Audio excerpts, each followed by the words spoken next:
Chase. Brian, they were plus 32 in the rebounding margin. What happened in that area of the game? You got to give them credit. They do it well versus every team. We were undersized tonight, but that's no excuse. They beat us to some second shots for sure. And not only did they get a lot of rebounds, but preventing a guy like Justin Champagnie from getting going on the glass. What did they do to limit some of your better rebounders? They're pretty physical. We're, like I said, our crashing wasn't exactly where we'd be, but we made a lot of our threes tonight. We get a lot of rebounds off of our threes at times, and we obviously shot a really good percentage tonight. Megan. I know before the game, when I asked you kind of what the message is to Juju, it was very simple. Just go out and hoop. Your thoughts on what he was able to do? I know, obviously, fouling out, but what did you see from him in the minutes he was able to give you? I thought he was really steady, really had a good presence out there, gave us some physicality, kind of knew what we were doing defensively, learning our offense, but I thought he was able to execute what we were trying to do. I was really pleased with him on short notice, being able to fill in for tonight. Thought he did a good job. And one thing you've been pretty consistent on is the unwavering support in Bilal's shot. Tonight, a career-high 5 threes from him. What did you see that he just looked like he had a good rhythm and flow from the start of the game that allowed him to kind of have that scoring output? He's been doing this a little bit lately, but I've seen the amount of work that he's putting in. So I always trust him when he's open. I always tell him to shoot it, let it fly, because he's probably putting up more shots in our gym than anybody. Puts a massive amount of time in it, and I have great faith in him. So that work is starting to pay off. Josh, too. Coach, staying on Bilal's shot, is it just a matter of like getting reps up, or has he changed anything with his jumper recently, anything like that? I think guys are, I'm not going to get into specifics of that stuff, but he's diligent about his craft. He's working on specific things. It's really intentional, and you got to put the time in, and he's doing all that. Josh. Josh won.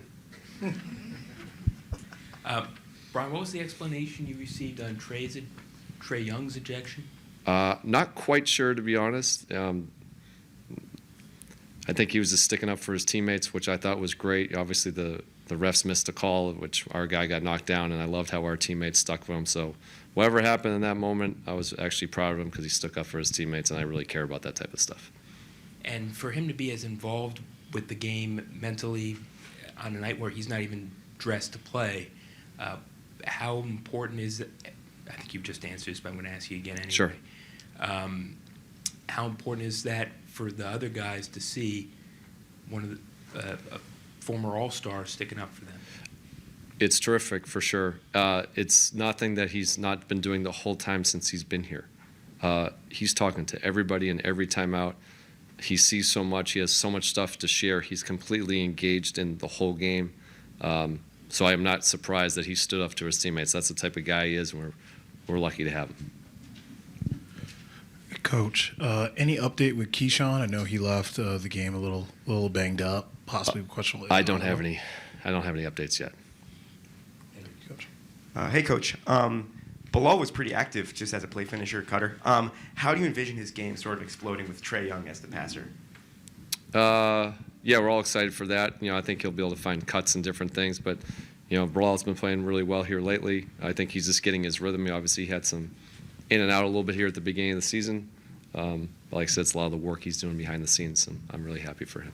Sure. And Will Riley, he, of course, he has the on-ball juice, but he's also good as that, second creator. Yeah. How have you balanced having him on the ball primarily to start possessions and also, having him alongside other guys who can do their own thing? Yeah, I've given him a little experience bringing the ball up and initiating. I think he can do some of that stuff.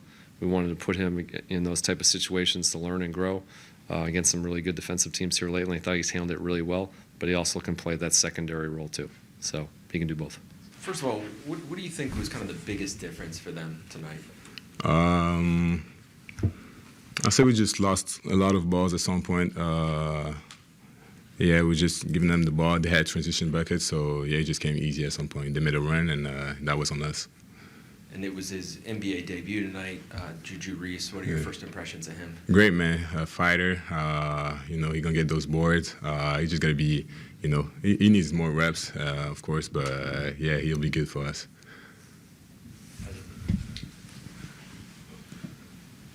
Bilal, so with tough defensive matchups tonight, Is there anything you can take from this? I know it's not the first time going against the Rockets, but do you see a lot of growth going against like KD and 𝗙𝗢𝗟𝗟𝗢𝗪? Yeah, definitely. I mean, yeah, I've been doing that for 3 years now, but there's a couple of guys like Rooks for like Jameer, guys like that did a great job tonight, and I think they can really help us throughout, that journey, and yeah, really excited. Hey, Bilal.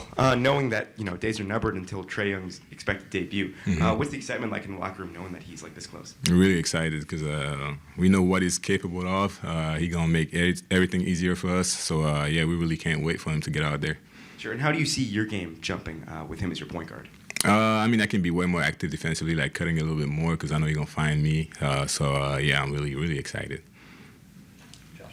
Bilal, seems like your shot's been going in a lot recently. Do you feel you've been doing anything like that you weren't doing before, or is it just getting more reps, being in the lineup more? Yeah, just getting more reps, being out there a little bit more, finding my rhythm, and yeah, trusting my work. Joshua. Well, what did it mean to see Trae Young stick up for his teammate tonight? It means a lot. We talked about it after. He's been really involved since he got here, on the court, off the court, practice, when we take the plane, when we in different cities and all that. He's been really, really involved, and yeah, he just showed everybody today, so that's great. When you say you guys all talked about it, you mean Brian brought it up in his post game, or was it you guys as the? Yeah, he talked to everybody. He said, like, we love to see you guys stick up for each other, and Trae, you did great. So, yeah, you did. Thank you. Bilal, so you really had a good game offensively tonight. What is the balance between, finding your shot, being aggressive on offense, but also having the same type of energy on defense? I mean, whenever I play good defense, offensively, just come with the flow, just being aggressive, going downhill, knocking down my shots. Teammates weren't finding me and all that, so yeah, it just came easy. I have an unconventional question for you. Go ahead. It's common to see competitions happening in timeouts. What was it like? You guys were all hyped for that guy to hit the $10,000 shot. Yeah. Really excited because I was talking with Leaky right before. We were like, it looks like a hooper. So, yeah, we were excited to see what was about to happen, and he made it. So we were excited for him.